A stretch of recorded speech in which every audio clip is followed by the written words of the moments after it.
இதுக்கான ட்ரீட்மெண்ட்ஸ் என்ன சார்? இதுக்கு உண்டான ட்ரீட்மெண்ட் பாத்தீங்கன்னா முதல்ல நான் முன்னாடி சொன்ன மாதிரி அந்த நீர் சத்து உடம்புல கம்மியாகிறது நம்ம ட்ரீட் பண்ணுவோம். அதுதான் முக்கியம். நீங்க வீட்டுல என்ன பண்ணலாம்னா இந்த ஓஆர்எஸ் கேள்விப்பட்டிருப்பீங்க, ஓரல் ரீஹைட்ரேஷன் சொல்யூஷன், அந்த உப்பு சக்கரை கலவை தண்ணி. அது வந்து ஒரு பேக்கெட்ல விற்கும். நீங்க வந்து அது இல்ல நீங்க எந்த மருத்துவமனைக்கு போனாலும் அது ஃப்ரீயாவும் கொடுப்பாங்க. அந்த ஓஆர்எஸ் வந்து நீங்க 1 லிட்டர் தண்ணி கலந்து வச்சுக்கிட்டு 1 லிட்டர்ல சுட வச்சு ஆற வச்ச தண்ணீர்ல சுத்தமான தண்ணீர்ல கலந்து வச்சுக்கிட்டு நீங்க வந்து குழந்தைங்களுக்கு போக நீங்க வந்து கொடுத்துட்டே இருக்க வேண்டியதான். ஓரலா குழந்தை கொடுத்து நீங்க என்ன பண்ணணும், குழந்தை வந்து யூரின் வந்து நார்மலா பாஸ் பண்ணணும், சிறுநீர் வந்து நார்மலா கழிக்க வேண்டும். ஏன்னா குழந்தை வந்து முதல் நீர்ச்சத்து கம்மியான போது முதல் சிம்டம் என்ன இருக்குன்னா குழந்தை யூரின் போறது கம்மியாகும். சோ வந்து திருப்பி யூரின் நார்மலா போற அளவுக்கு நீங்க வந்து ஓரல் நீங்க கொடுத்துக்கிட்டே இருக்கணும். சோ ரொம்ப முக்கியம். ஓஆர்எஸ் இல்லைனா கூட நீங்க வீட்ல கூட ப்ரிப்பேர் பண்ணலாம். எப்படின்னு கேட்டீங்கன்னா ஒரு டம்ளர் தண்ணி, ஒரு 200 ml தண்ணியில சுட வச்சு ஆற வச்ச தண்ணியில 1 டீஸ்பூன் சர்க்கரையும் ஒரு துளி உப்பும் போட்டு அதை மிக்ஸ் பண்ணி நீங்க அதையும் கொடுக்கலாம். அதுவும் இல்லைன்னா நீங்க வேற ஹோம் பேஸ்ட் ஃப்ளூயிட்ஸ், நீங்க ரைஸ் கஞ்சி, ஜூஸ், சோ இது மாதிரி நீங்க கொடுக்கலாம். சரிங்களா? நீர் சத்து நீங்க நார்மலா இருக்கும். அதுதான் பர்பஸ். இது வராம தடுக்கிறதுக்கு வந்ததுக்கு அப்புறம் ட்ரீட்மெண்ட் சொன்னீங்க, எதனால வருதுன்னு சொன்னீங்க. வராம தடுக்கிறதுக்கு என்னென்ன வழிமுறைகள் இருக்கு? இது வராம முழுதா தடுக்க முடியும்னு சொல்ல முடியாது, பட் ஓரளவுக்கு தடுக்க முடியும். எப்படின்னு சொன்னீங்கன்னா நார்மல் சுகாதாரமா இருக்கணும். குடிக்கிற தண்ணி வந்து நல்லா சுத்தமா சுகாதாரமா தண்ணியா யூஸ் பண்ணணும். சுட வச்சு ஆற வச்சு நம்ம யூஸ் பண்ணணும். அப்புறம் கை கழுவணும். சோ குழந்தைங்களுக்கு வந்து எப்பவுமே வந்து கை கழுவுறது ஒரு ஹேபிட்டா குழந்தைங்கிட்ட நம்ம வந்து அதை சொல்லி கொடுத்து வளர்க்கறது. கண்டிப்பா நம்மளும் ரொம்ப கை கழுவி நம்மள ஒரு உதாரணமா தான் குழந்தை நம்மள பார்த்து அவங்களும் கை கழுவ ஆரம்பிப்பாங்க. முத்தமிடுதல் அந்த மாதிரி விஷயத்தாலையும் குழந்தைங்களுக்கு தொற்று ஏற்படலாம் இல்லையா? வர வாய்ப்பு இருக்கு. இந்த சளி பிடிக்கிறது அது மாதிரி யூஸ்வலா சளி இன்னொரு குழந்தைக்கு சளி இருக்கு, ஒரு ஸ்கூல்ல ஒரு குழந்தைக்கு சளி இருக்கு, அந்த குழந்தைல இருந்து பக்கத்துல இன்னொரு குழந்தைக்கு தொத்துறதுக்கு வாய்ப்பு கண்டிப்பா இருக்கு. சோ அதனால வந்து முடிஞ்ச அளவு இந்த சளி இருமல் இருக்கும்போது குழந்தைய வந்து ஸ்கூலுக்கு அனுப்பாம இருக்கலாம். அந்த குழந்தைக்கு நல்லது. அந்த குழந்தையில இருந்து இன்னொரு குழந்தைக்கு தொற்றாம இருக்கும். கண்டிப்பா அனுப்பி ஆகணும் போது குழந்தைக்கு வந்து அந்த கர்ச்சீஃப்ல வந்து இரும்பறதுக்கு கொண்டு கண்டிப்பா நம்மளும் சுத்தமா இருக்கணும், குழந்தைகளுக்கும் சுத்தமா எப்படி இருக்குதுன்றத நம்ம பாதுகாக்கணும். மத்தவங்களுக்கும் அது வராம நம்ம தடுக்க வேண்டியது நம்ம பெற்றோர்கள் கடமையாகும். அதுலதான் குழந்தைங்க நலமா இருக்கிறது இருக்கு இல்லையா? அடுத்தது தடுப்பூசியை வந்து பெற்றோர்கள் தான் கவனம் எடுத்து கொடுக்கணும். என்னென்ன தடுப்பூசி இருக்கோ அதை வந்து கரெக்டான காலகட்டத்துல கொடுத்தாதான் குழந்தைகள் நலனோட இருக்கும். ரொம்ப நல்லா சொன்னீங்க சார், உங்களுக்கு குழந்தைங்களுடைய நலன் எப்படி பாதுகாக்கிறதுன்னு. ஆனா வந்து இதுல சாதாரணமா குழந்தைகளை வளர்க்கறப்போ என்னென்ன மாதிரி பிரச்சனைகள் குழந்தைங்களுக்கு வரும், அதாவது நோய் தவிர்த்து வேற என்னென்ன மாதிரி பிரச்சனைகள் வரும்? குழந்தைய வளர்க்கறப்போ ரொம்ப கவனக்குறைவா இருந்துடுறாங்க இல்லையா? மண்ணுல விளையாடுறது, இல்ல இப்போ பொருட்கள் கொடுக்கறாங்க, பொம்மைகள் கொடுக்கறாங்க. சில குழந்தைகளை வந்து கரண்ட்ல ரொம்ப கேஷுவலா ரொம்ப சாதாரணமா பழக விடுறாங்க. இந்த மாதிரி விஷயங்களையும் தடுத்துக்கலாம் இல்லையா? குழந்தைங்களுடைய நோயின் மட்டும் இல்லாம அந்த குழந்தைகளை பாதுகாத்துக்க. ஆமா, நல்ல ஒரு கேள்வி கேட்டீங்க. முக்கியமான ஒரு விஷயம், ஒரு வயசுக்குள்ளார ஒரு முக்கியமான ஒரு விஷயம் நம்ம கவனிக்க வேண்டியது என்னன்னா இந்த ஆஸ்பிரேஷன் சொல்லுவோம், ஃபாரின் பாடி ஆஸ்பிரேஷன். அதாவது குழந்தைங்க சிறு பொருளை வந்து முழுங்கி விடுவது.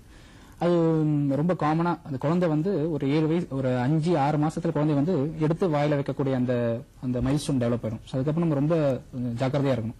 ஏன்னா குழந்தை சின்ன பொருள் எடுத்து வாயில போட்டுரும். அது வந்து உணவு குழாய்க்கு போனா பரவாயில்ல, அந்த அளவுக்கு பிரச்சனை கிடையாது. அதே வந்து மூச்சு குழாய்க்குள்ள போயிட்டீங்கன்னா அந்த மூச்சு அடப்பு ஏற்படும் வாய்ப்பு இருக்கு. அது வந்து உயிருக்கே ஆபத்தாவும் முடிய வாய்ப்பு இருக்கு. அதனால நம்ம ரொம்ப கேர்ஃபுல்லா இருக்கணும். முடிஞ்சளவு அந்த சின்ன பொருள் இருக்கு பாருங்க, பிளாஸ்டிக், ஆமா அதெல்லாம் ஈவன் சின்ன ஒரு சின்ன மிட்டாயா கூட இருக்கலாம், இல்ல சின்ன ஒரு மணியா இருக்கலாம், இல்ல வந்து ஒரு கடலை. அது மாதிரி சின்ன பொருள் வந்து குழந்தை வந்து அஸ்பேட் அப் பண்றதுக்கு வாய்ப்பு நிறைய இருக்கு. அதெல்லாம் ரொம்ப கேர்ஃபுல்லா இருக்கணும். இப்ப சொந்தத்துல கல்யாணம் பண்றதால பாத்தீங்கன்னா குழந்தைங்களுக்கு வந்து உடல் நலையில ஏதோ பாதிப்போ இல்ல வந்து ஊனமுற்ற குழந்தைகளா பிறக்கிறாங்க இல்லையா? அந்த சொந்தத்துல கல்யாணம் பண்றதாலதான் அந்த மாதிரி டிசேபிள்டா இருக்காங்களா, ஊனமுற்றவங்களா இருக்காங்களா? அப்படி இல்லாதால இது குழந்தைகளுக்கே அது ஏற்படுற பிரச்சனையா அப்படின்றத பத்தி கொஞ்சம் சொல்லுங்க சார். இது ஒரு நல்ல வினா. இது வந்து நம்ம நாட்டில், அதுவும் எஸ்பெஷலி சவுத் இந்தியாவில் ரொம்ப காமனா இருக்கிற ஒரு ப்ராப்ளம் தான். இது நம்ம வந்து உறவு முறைக்குள்ளாரே கல்யாணம் பண்ணிக்கிறது. பாத்தீங்கன்னா சொந்த அம்மாவுடைய தம்பி, அதாவது தாய் மாமனுக்கு கல்யாணம் பண்ணி வச்சிருவாங்க, இல்ல சொந்த கசின்ஸ்குள்ள கல்யாணம் வைப்பாங்க. சோ இந்த கன்சாங்குனஸ் மேரேஜ்னு சொல்லுவோம். சோ இப்படிப்பட்ட சொந்த உறவு முறைக்குள்ள கல்யாணம் நடந்தால் அவங்களுக்கு பிறக்கிற குழந்தைக்கு வந்து கன்ஜெனிட்டல் மால்ஃபார்மேஷன்ஸ் பிறக்கும் போதே வந்து ஊனமுற்று பிறக்கிறதுக்கு வாய்ப்பு நிறையவே இருக்கு. அந்த இதை வந்து நம்ம தவிர்க்கணும். அதுக்கு ஒரே வழிதான் இருக்கு. இது மாதிரி உறவுமுறை கல்யாணங்களை வந்து நம்ம வந்து தவிர்க்க வேண்டும். அடுத்தது இப்போ வந்துட்டு ரொம்ப சின்ன பொண்ணுக்கு ஒரு 18 வயசோ இல்ல 19 வயசோன்றதே வந்து கல்யாணத்துக்கு மேஜர் ஆயிடுறாங்க. ஆனா கல்யாணத்துக்கு அப்படின்றது வந்து அது குறிப்பிட்ட வயசு இல்லையா, அதாவது குழந்தைகள் பெத்துக்கிறதுக்கும் அது வந்து ஒரு மெச்சூரிட்டி இருக்காது அவங்களுக்கு. அந்த மாதிரி சின்ன வயசுல கல்யாணம் பண்ணிக்கிறதாலயோ இல்ல வந்து இப்ப சில பேர் வந்து வேலைக்கு போறேன், என்னுடைய ஆம்பிஷன் இருக்கு, நான் இந்த கோல் அச்சீவ் பண்ணணும், நான் இந்த வேலைக்கு போய் இவ்வளவு சம்பாதிக்கணும், இல்ல எனக்கு குடும்ப பிரச்சனைகள் இருக்கு அப்படின்னு சொல்லிட்டு ஒரு 30 வயசு வரைக்கும் கல்யாணத்தை தள்ளி போறது இப்ப ரொம்ப நாகரிகமாயிடுச்சு. அதனால எதனாச்சும் வந்து குழந்தைகள் பிறக்க போற குழந்தைகளுக்கு பிரச்சனைகள் இருக்குமா? கண்டிப்பாக. இந்த தாய்மார்கள் வந்து ஏஜ் ஜாஸ்தியா இருக்கும்போது பிரெக்னென்ட் ஆகும்போது, அது எஸ்பெஷலி வந்து மோர் தென் 35 ஆகும்போது அவங்களுக்கும் உடல்நிலை பாதிக்கிறதுக்கு வாய்ப்பு இருக்கு. அது இல்லாம அதனால குழந்தைகளுக்கும் பாதிக்க வாய்ப்பு இருக்கு. இப்போ பாத்தீங்கன்னா இந்த சர்க்கரை வியாதி, ரத்த கொதிப்பு பத்தி முன்னே பேசணும். அது மாதிரி பிரச்சனைகள்லாம் ஒரு 35 வயசுக்கு மேல வர்றதுக்கு வாய்ப்பு நிறைய இருக்கு. பிரெக்னன்சி இருக்கும்போது அது மாதிரி பிரச்சனைகள் வந்துன்னா அது வந்து இந்த சிசுவை பாதிக்கிறதுக்கு வாய்ப்பு நிறைய இருக்கு. அது இல்லாம இந்த நிறைய ஜெனடிக் டிசீசஸ், நம்ம வந்து ஒரு எக்ஸாம்பிள் சொல்லணும்னா ஒரு டவுன் சிண்ட்ரோம் சொல்லிட்டு ஒரு காமனான ஒரு கண்டிஷன். அந்த பிரச்சனைகள் மாதிரி குழந்தைங்களுக்கு வந்து இந்த மால்ஃபார்மேஷன் பிறந்தப்பே வந்து குழந்தை வந்து பிரச்சனைகளோட பிறக்கிறதுக்கு வாய்ப்பு நிறைய இருக்கு. இப்போ வந்து மரபு ஜெனட்டிக்கலா வந்து பிரச்சனை வருதுன்னு சொல்லிருக்கீங்க. இந்த ஜெனட்டிக்கலான மரபு சம்பந்தப்பட்ட பிரச்சனைகள் குழந்தைகளுக்கு இருக்க போது அப்படின்றத கருவிலே நம்மளால கண்டறிய முடியுமா? கண்டிப்பா கண்டறியலாம். குழந்தைங்க எஸ்பெஷலி வந்து அம்மாக்கு வந்து நம்ம ரிஸ்க் ஃபேக்டர் தான். நான் ஒன்னு சொன்னேன், அம்மாக்கு வந்து கருவுற்ற தாய்மார்களுக்கு வந்து 35 வயசுக்கு மேல இருக்கிறது ஒரு ரிஸ்க் ஃபேக்டர் சொன்னேன். சோ அது மாதிரி ரிஸ்க் ஃபேக்டர் இருந்தா நம்ம வந்து கருவிலே குழந்தைக்கு வந்து அம்மா வந்து குழந்தை கருவில் சுமக்கும் போதே முதல் 3 மாசத்திலே வந்து நம்ம வந்து அந்த நீரை டெஸ்ட் எடுத்து அதுல வந்து நம்ம வந்து குழந்தைக்கு வந்து அந்த மாதிரி ஜெனடிக் டிசீஸ் இருக்கான்றதை நம்ம கண்டுபிடிக்கலாம். அது மாதிரி வசதி வாய்ப்புகள் வந்து நம்ம நாட்டிலே இப்ப வந்து அறிமுகப்படுத்தப்பட்டு விட்டது.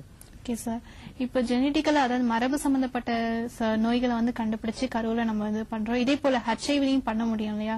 ஏதாச்சும் அம்மாவுக்கு ஹெச்ஐவி இருக்கு, அதாவது எய்ட்ஸ் இருக்கு, அப்பாவுக்கு எய்ட்ஸ் இருக்கு அப்படின்னா குழந்தைங்களுக்கு அது வரும்னு பயப்பட்டு குழந்தைகள் அதாவது குழந்தைய பெத்துக்க மாட்டாங்க, அதுக்கான முயற்சியும் ஏற்படுத்த மாட்டாங்க. ஆனா இப்ப இருக்கிற காலகட்டத்துல குழந்தைக்கு ஹெச்ஐவி வராம தடுக்க முடியும், குழந்தைக்கு அது இருக்கா இல்லையான்றதை கருவிலே கண்டறிய முடியும்ன்றாங்க. அது சாத்தியமா? ஆமாம், சாத்தியம்தான். அதை வந்து அம்மாக்கு ஹெச்ஐவி இருக்கும்போது குழந்தைக்கு வந்து அது அம்மா கருவில் இருக்கிற குழந்தைக்கு வர்றதுக்கு வாய்ப்பு இருக்குன்றது வந்து நீங்க சொன்ன சரிதான். அதை எப்படி நம்ம தவிர்க்கலாம்னு பாத்தீங்கன்னா, அது அம்மாக்கு வந்து மாத்திரைகள் கொடுக்கணும். அந்த ஹெச்ஐவிக்கு உண்டான மாத்திரைகள் அம்மா வந்து உட்கொள்ளும் போது அந்த குழந்தைக்கு வர கூடிய அந்த சான்ஸை கம்மி பண்ணலாம். அறவே வராம தடுக்க முடியும்னு நம்ம சொல்ல முடியாது, பட் ஓரளவுக்கு அந்த சான்ஸை கம்மி பண்ணலாம். அதுக்கப்புறம் அம்மா வந்து தாய்ப்பால் கொடுக்கும் போதும் அம்மா கிட்ட இருந்து குழந்தைக்கு வர வாய்ப்பு இருக்கு. அதையும் பிரிவென்ட் பண்ணால் அதையும் கம்மி பண்ணலாம். Okay sir. குழந்தையை எப்படி வளர்க்கறது, வளர்க்கறப்ப என்னென்ன முறைகள்லாம் அதாவது பயன்படுத்துறது, தடுப்பூசிகள், அடுத்தது நோய்கள் பத்தி நல்லா சொன்னீங்க. அடுத்தது நோய்களுக்கு என்னென்ன பெற்றோருக்கு அதாவது ஹாஸ்பிட்டல் போகாமலே வீட்டிலே இருந்து நிறைய நம்ம வந்து ட்ரீட்மெண்ட்ஸ் எடுத்துக்கலாம் குழந்தைங்களுக்கு, முதலுதவி மாதிரி.